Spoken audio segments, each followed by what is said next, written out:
So yung mga lods, kasama ko na yung anak ko. Samahan ko muna siya kay Doc Yugan. Pakita mo nga sa'yo ano. Patingin, patingin. Kalmot, patingin. Patingin. Ayun sa mata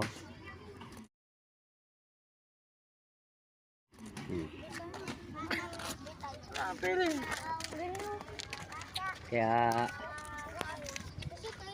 mahirap magsiguro mga idol, kaya patignan natin, sana lang umabot kami kay Doc Yugan.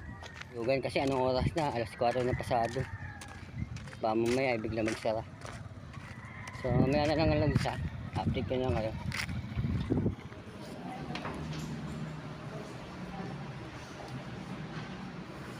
Video ko na doon. Video.